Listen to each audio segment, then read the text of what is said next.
Thank you so much for joining me here on LinkedIn Live. We are now going live, not just on LinkedIn, but we're also going live on Twitter and on YouTube. If you believe this conversation will be helpful to the individuals that might have some issues with being able to connect with people, whether it's at networking events, at work, or maybe just in general, maybe you know someone who might have some social anxiety, they might be introverted, or maybe they get a little nervous and they get lost for words when they're around decision makers and important people. Feel free to send this link. I'd love for this conversation to be as interactive as possible. And if you can just be a bit patient, there was a bit of some technical difficulties happening here, but hopefully we'll be able to get Sandra on the line shortly. Just to share a bit of a background about myself while we're having Sandra join in. I used to have a bit of social anxiety. I was born and raised in a household where I was a little, I guess you can say, sheltered. So family members, friends, people that I could see myself through, or I see myself in other people, it was always easy for me to get along with these people, connect with these people, etc. And as a result,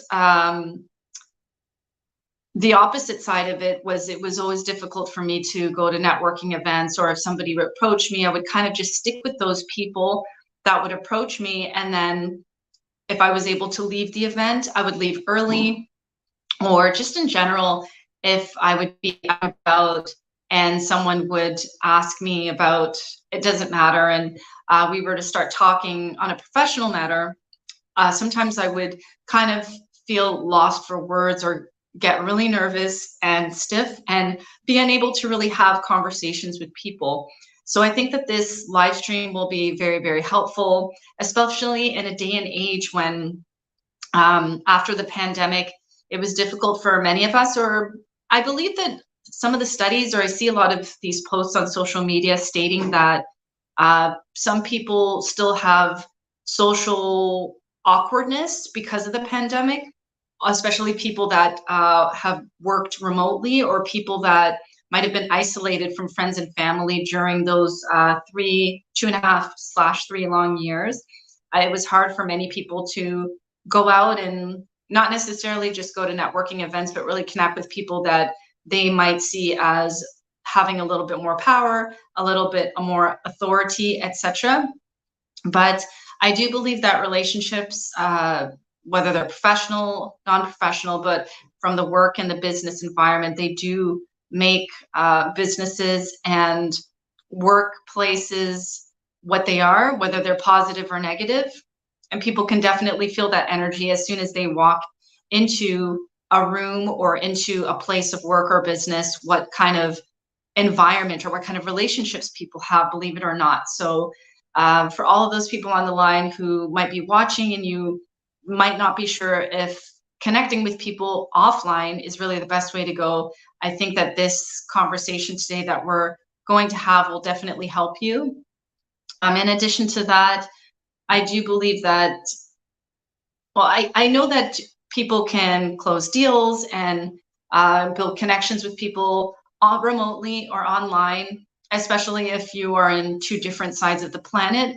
But I do think that in order to really get referred to by decision makers and just people in general, it really, really is helpful to ensure that you are building connections with people that may not look like you, they may not have the same social status, and especially not just people who have authority and public figures, or within an organization or industry, they have some kind of control or power over budgets and things like that, but to be able to connect with people who you might think do not have access to that. Like, you'd be surprised, the secretary or the janitor or the customer service rep or the cashier, how much they know or who they know.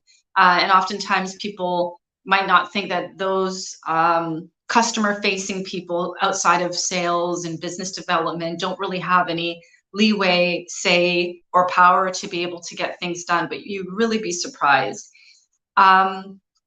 Not sure if there's still some technical difficulties here on Sandra's end, but I'll more or less get started.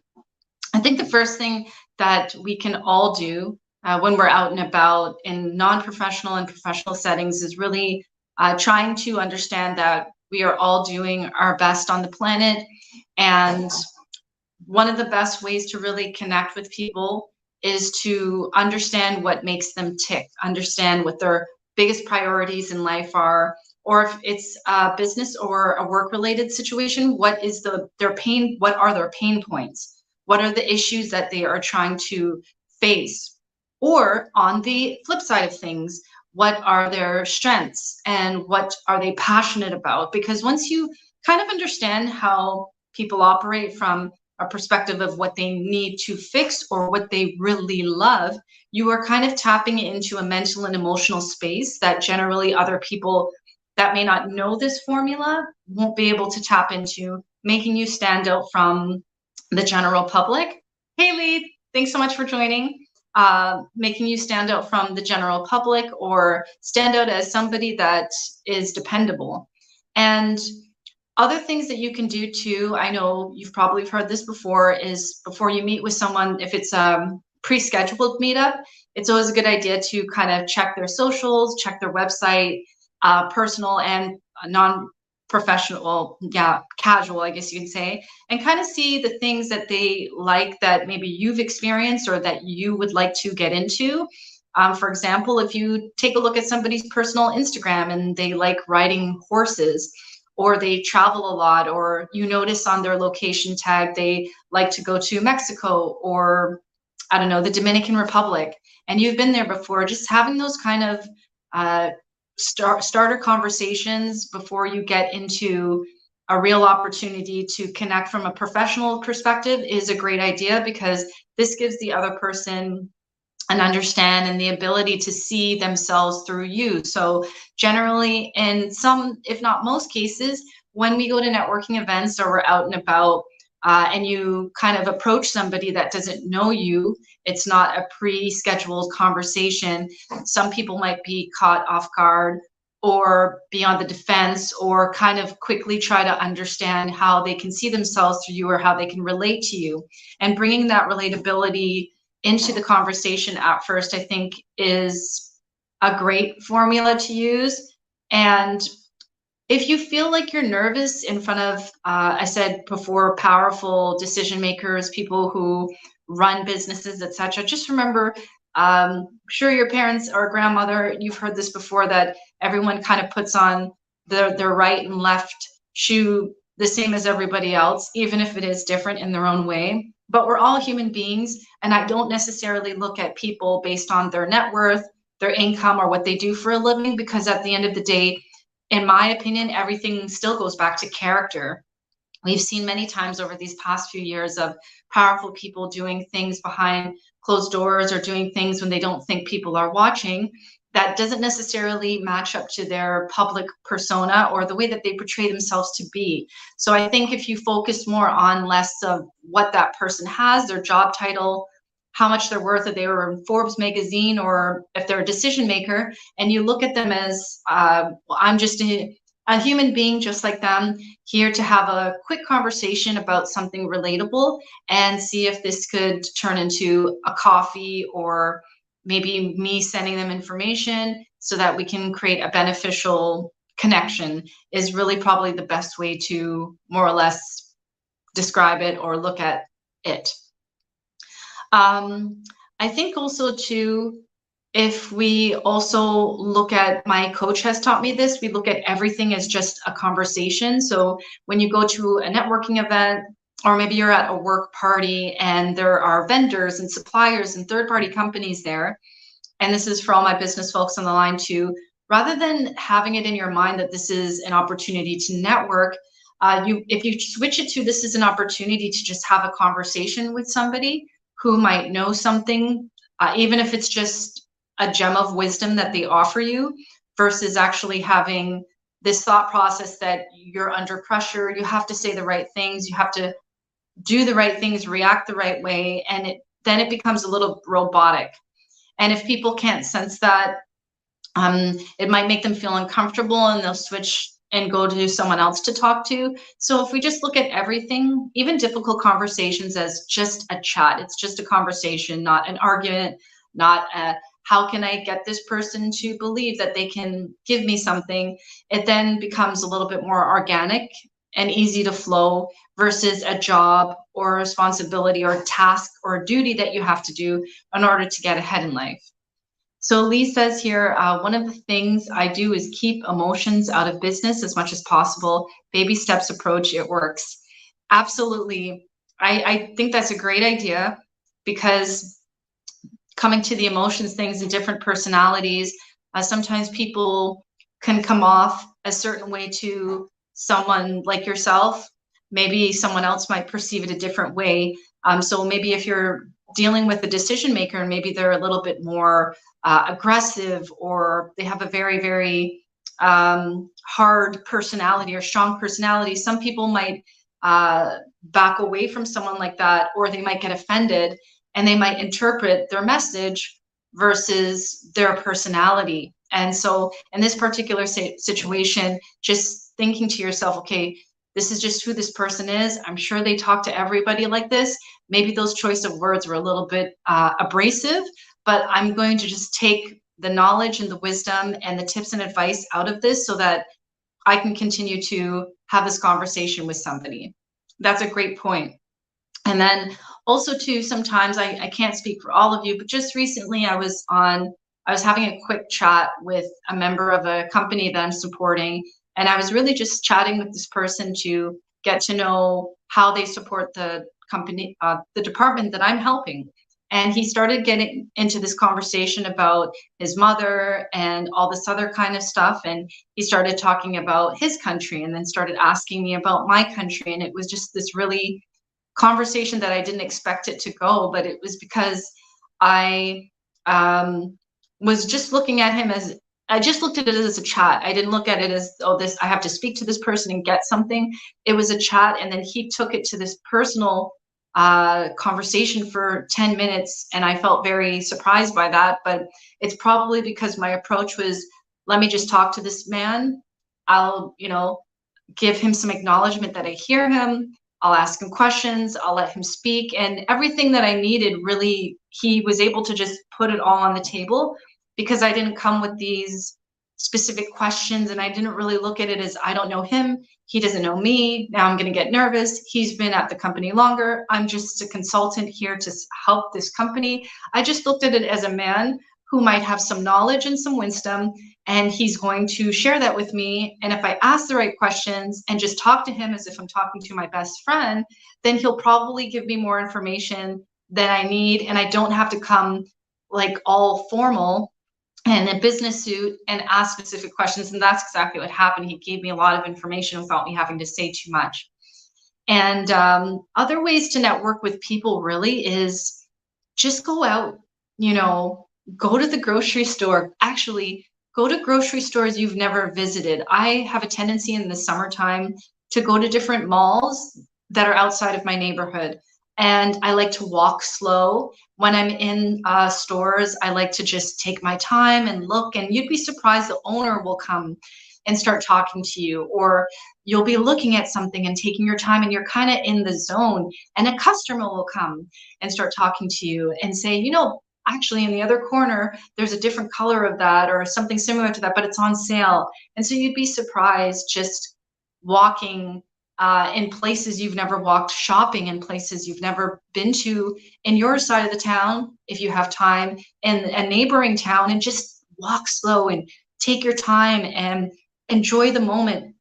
Breathe the air and look at the birds and just slow down. You'd be surprised that when you slow down, people start coming towards you, decision makers, normal people, it doesn't matter.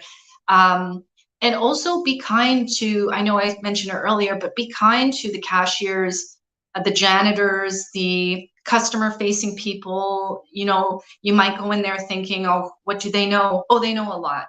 Because secretaries and cashiers, janitors, they usually, in some, if not most cases, they usually hear opportunities as people are in the line at the grocery store or passing by as the janitor's cleaning, or decision makers will talk to these people because decision makers believe that these people are unassuming.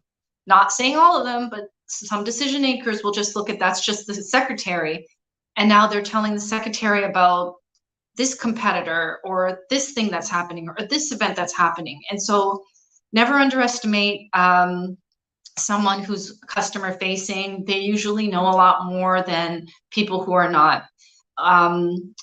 Also too, sometimes I just really do my best to just ask these individuals, these customer facing people at stores or in companies, how was your day and how was your weekend? And then they start telling you things. And I mean, I could write a list of new things that I learned from people or new opportunities that I've learned just by speaking to the cashier and at least saying hi to her, how are you, if I see them on the regular.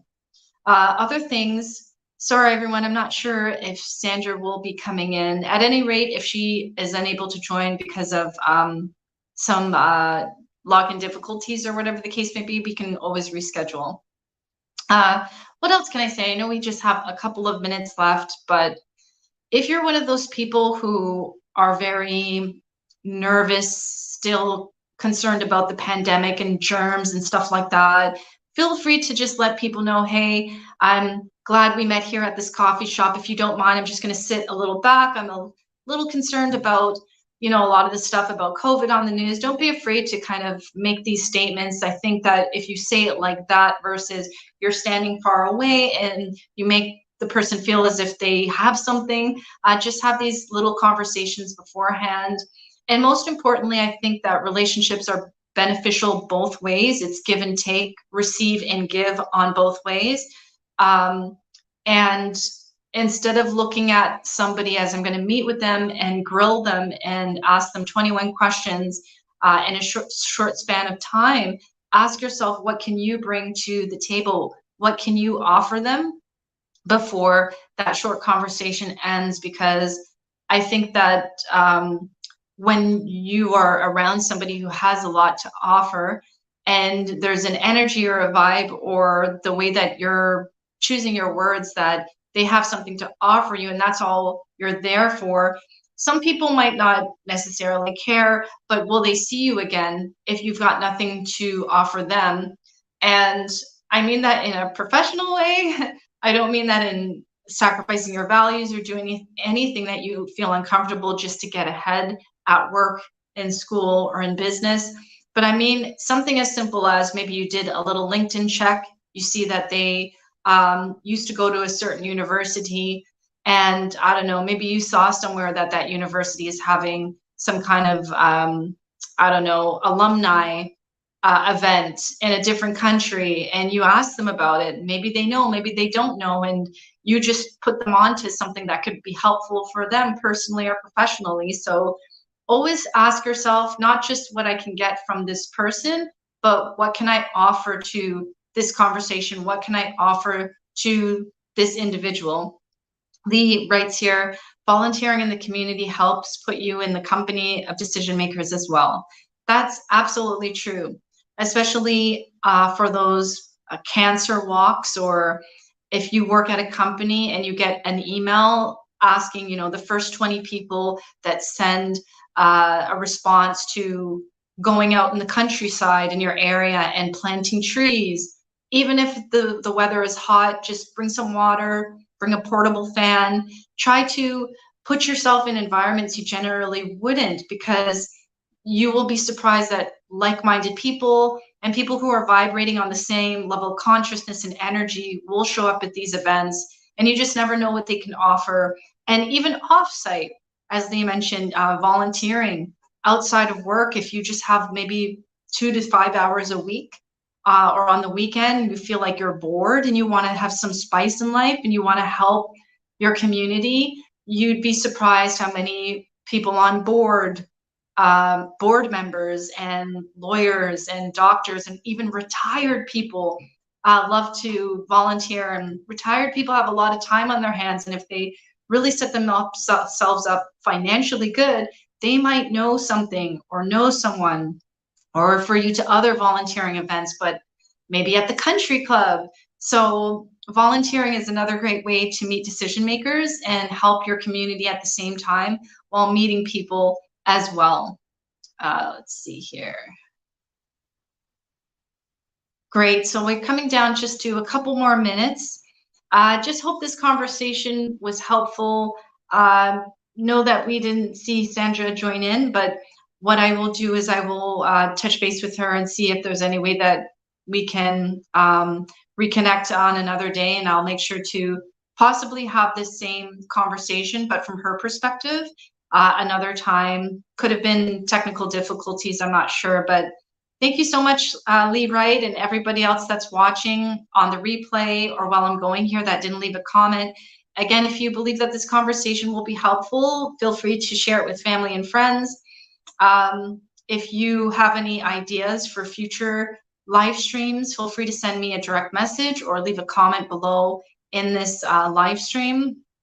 And yeah, I hope all of you are just learning from these conversations and are able to get some insights and things like that. I'm doing my best to really give you a perspective that might not necessarily be available on too many conversations on different platforms, but really not so much get into the why things are happening, because I find a lot of us can get stuck in the why did they do this or why is this happening? And sometimes when you're stuck in that why is this happening or why is this not working out, we generally are kind of in a checkmate, like a stale situation where we can't get out to find out the how to get out of that situation, how to meet new people, how to change our thought process and change our vibration and our energy and our intentions when we go out and we want to connect with people for professional reasons. So I hope that this helps, and I'll make sure to connect with Sandra and see if we can have,